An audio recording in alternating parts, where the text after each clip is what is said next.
Goodbye, 29 days of pain and suffering and awfulness. How do you do this without spoiling things? I am clearly on this let's get a bunch of people together and make bad things happen to them kick. Couldn't think of that word. Unhaul. Hi everybody, it's Audrey and welcome back to Chapter and Converse. Today's video is going to be my February reading wrap-up rewind, not an extravaganza because I only read a couple of books, and I have to say I have never been so happy to see a month come to an end. February was rough, you guys, like on all fronts.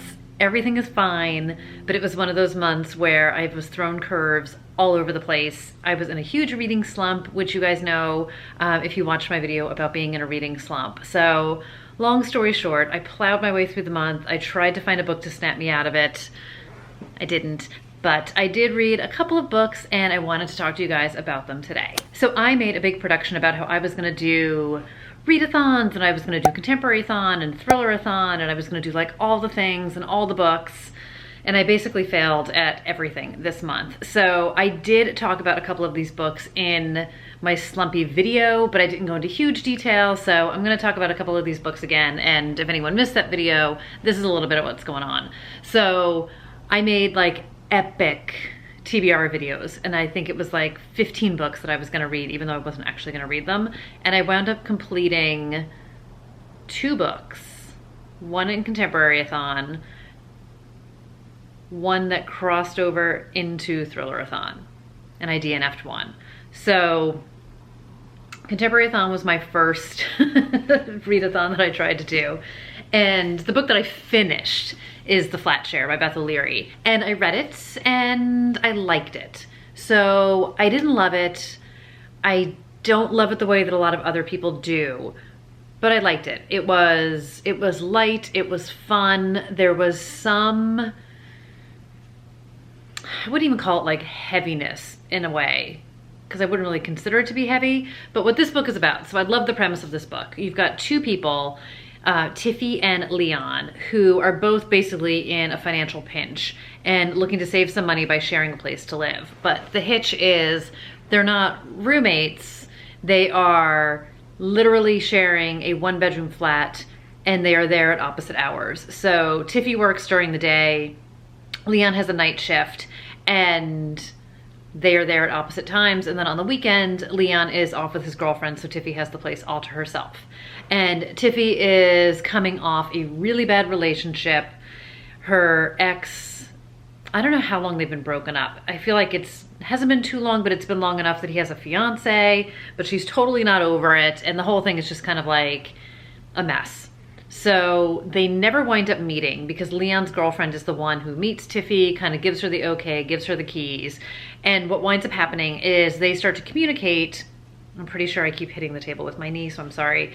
They start to communicate through Post-it notes that they leave for each other in the apartment. And it starts as simple stuff like, don't forget to take the trash out today, or hey, I like cooked last night, enjoy the leftovers. And then it starts to evolve into them talking about their days and they start to get to know each other. So I love the premise of this. It's told in alternating viewpoints. There's a lot of people out there who don't like the Leon viewpoint, how it's written. I had actually no issue with that at all. It didn't bother me at all. And I really liked the concept of how they fall in love and how they get to know each other. But what I didn't love is, how do you do this without spoiling things? This little thing about Leon, so this is gonna have to be a spoiler because I don't know how else to say it.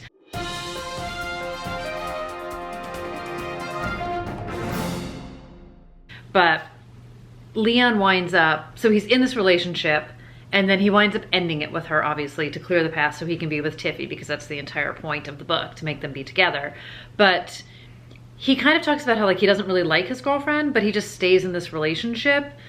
And I don't know if it's so he has a place to sleep, or he's just too much of a wimp to end it, or he just can't be bothered. But I don't love that that made him such a passive character. And in some ways he was kind of passive in the Tiffy relationship also.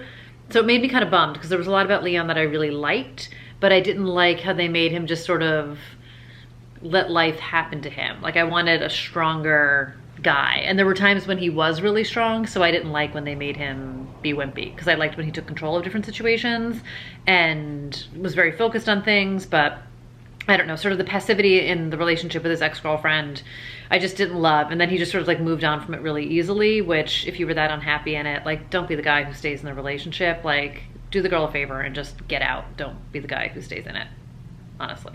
So I liked it, didn't love it. I think it's an easy read, it's light, I enjoyed her writing. I'm not down on it. I'm not discouraging anyone from picking it up. I just didn't have the same hardcore love that everybody else has for this book. The book that I wound up DNFing, which I did talk about in my Slumpy video, is Before We Met by Lucy Whitehouse. And Lucy Whitehouse is an author who I heard about from Kayla from Books and Lala, and I had also picked up this book before I heard Kayla rave about her.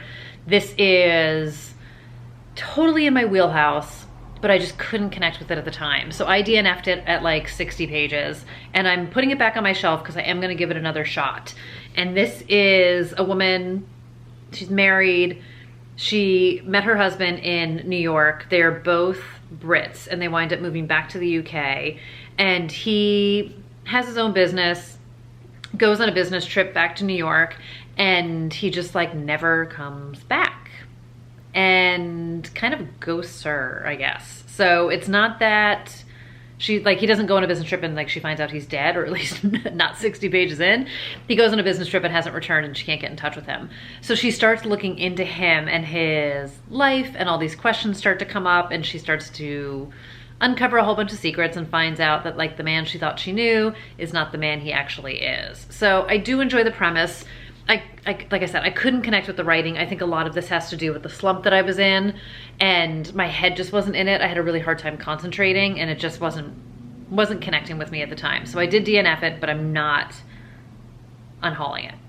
So what I did wind up picking up, because I wanted to stick in the thriller category, and then I picked this up at the tail end of Contemporary-a-thon, moved it into Thriller-a-thon, and it is They All Fall Down by Rachel Housel Hall. And this is an And Then There Were None homage. I was gonna say ripoff, homage. And you guys, this was bad. This was bad. It pains me to do this. This was a fundamentally bad book. And I read the entire thing, partially because I wanted to know what was going to happen, partially because slump, and I didn't know if it was me or if it was the book, and partially because I was like waiting for that massive twist to come to make me be like, oh my God, here it is. This is such a good book. That never happened. This was not the slump. This was the book. And I'm so bummed about it.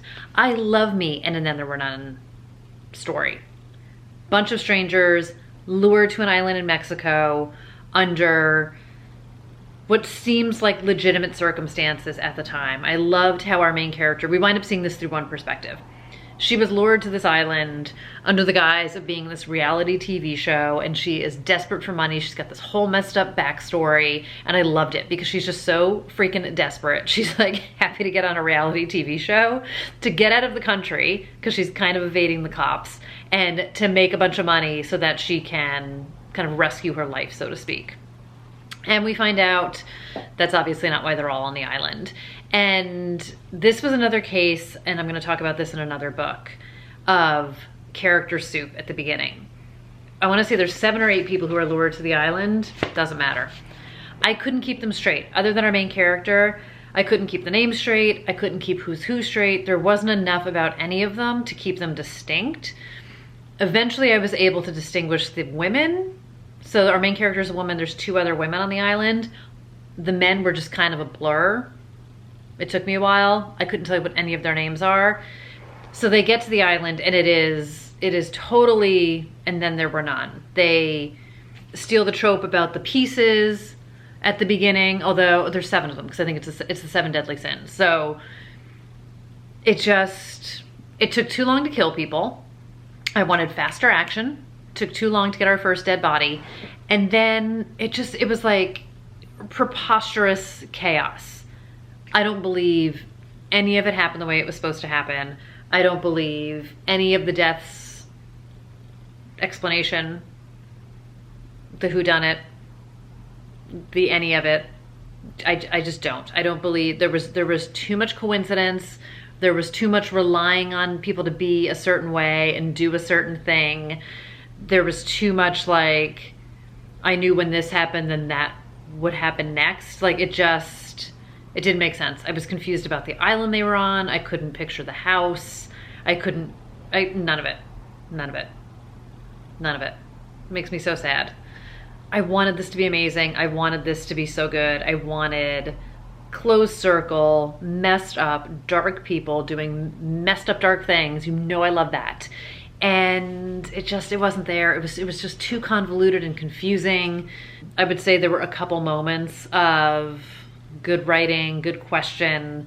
The main reason I propelled through this again was because I was looking for the twist and I was trying to just see if it was gonna get better, but I should have listened to the reviews. It didn't. So sadly, this one is going to be moving on from my life after this video. Rest assured, it's not all bad news. Earlier in the month, I did a split, mostly listened to the audiobook, read a little bit of A Simple Favor by Darcy Bell.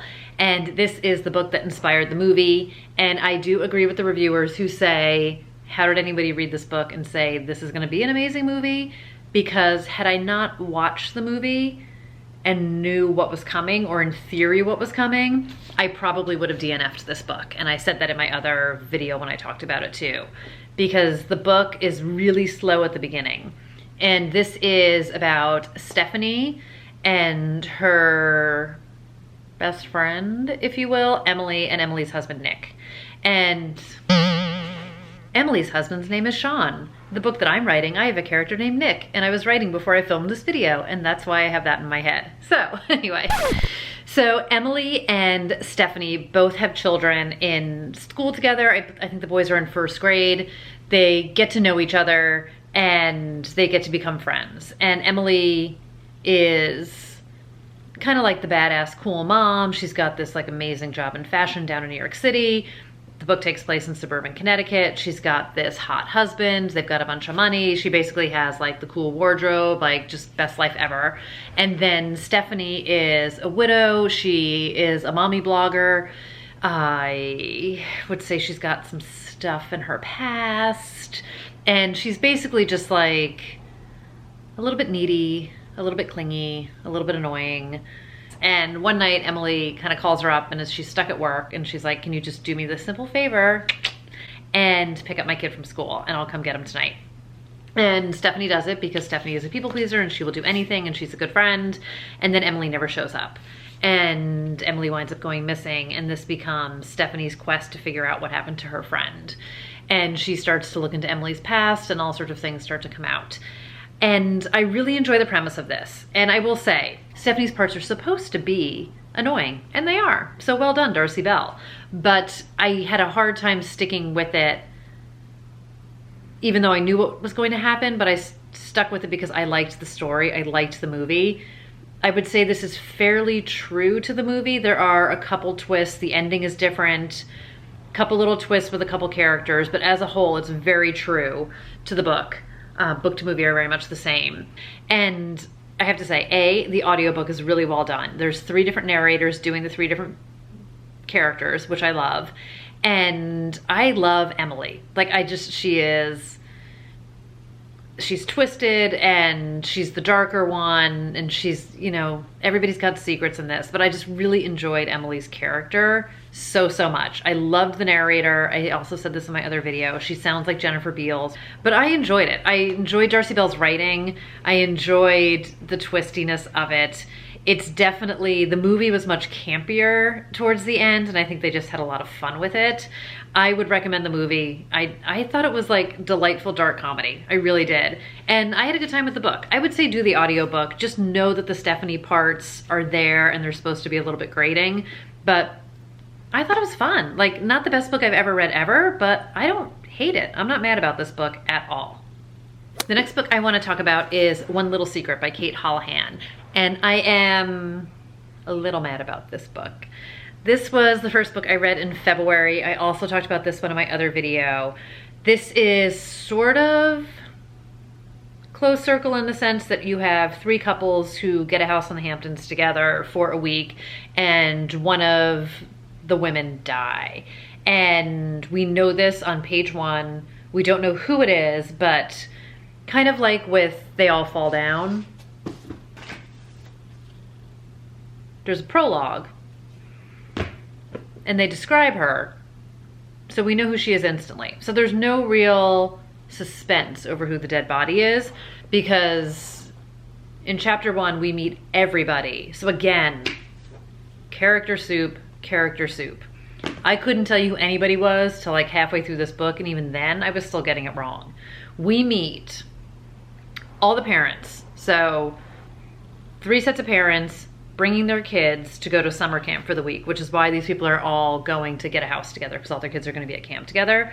So we have husbands and wives, multiple children, and then like references to other people, all in the first chapter. I have no idea who's married to who, whose kid is who, who's the kid, who's the adult. Couldn't tell you any of it. So super confusing. But we do get into physical descriptions. So as the couples are arriving at the house in the Hamptons, we know who's dead because we know who's got a certain color hair. So I really wish there had been a little bit more suspension on who the dead body was going to be, and a little bit more build up with that. And basically, like, they weren't all really friends. So they're neighbors, but they don't all seem to like each other, which kind of begs the question, why the heck are you all getting a house together? But they have to get a house together for there to be a mystery. So I don't even understand why they were all there together, but they're there drinking, secrets, murder, and then trying to figure out who done it. And we also have a police investigation in this one. So the book also opens with kind of this other case happening in the Hamptons and the detective who's looking into it. And then we get her and her husband and that case, and it's a nanny, and it's the house that she works for, and then it's the detective references her daughter. So again, there's like 7 more names that get thrown at us because the detective has a partner, and there's like some other dude at the police station. So easily the first 20 pages of this book probably has 30 characters in it. Ugh, too much. But we get into the police investigation, and you don't know who to trust. It could have been anyone. Stories don't quite line up. Timelines don't quite line up. Again, tons of drinking. People aren't sleeping where they're supposed to sleep. People aren't waking up where they're supposed to wake up.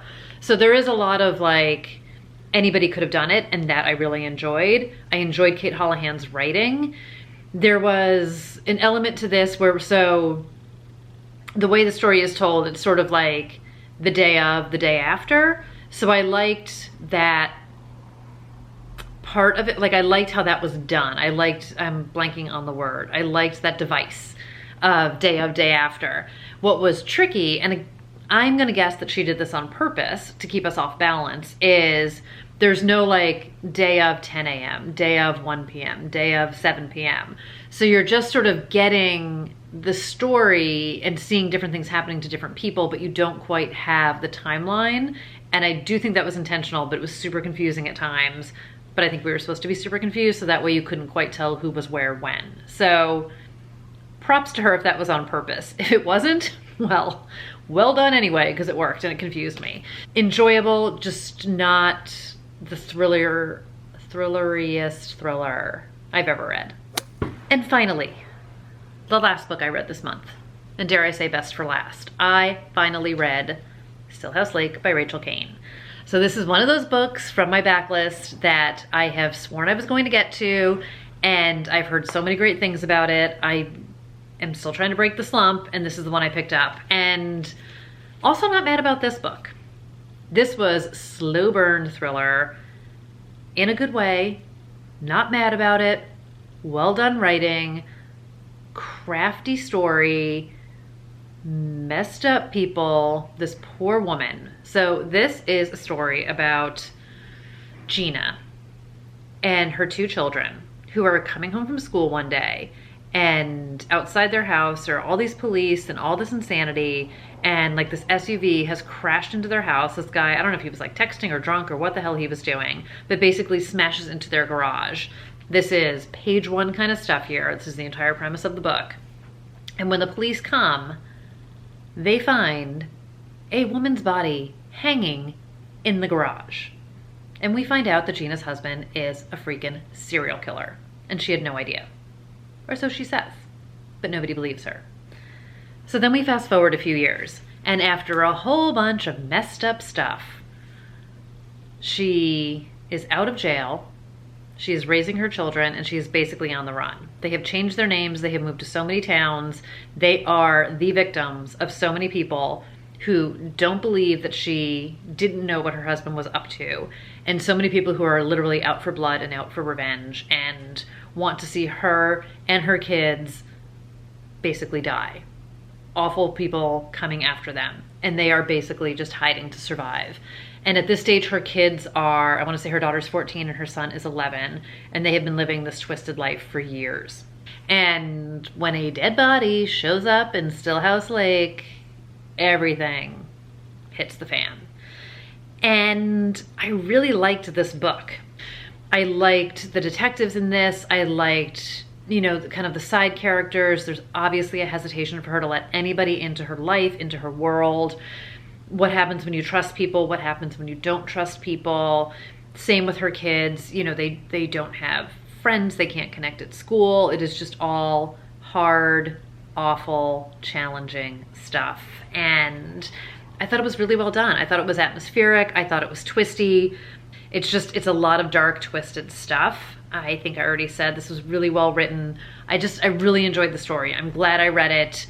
It's definitely dark. There are moments that are gruesome. It's not the most gruesome book I've ever read in my day, but it was effectively scary and creepy, I would say, without being like totally gory, if that makes sense. But I liked it. So that is going to do it for the month of February. I am hoping for nothing but goodness and good books and good reading and good things coming in the month of March. But let me know how you guys did in February. Were you slumping? Did you read some great books?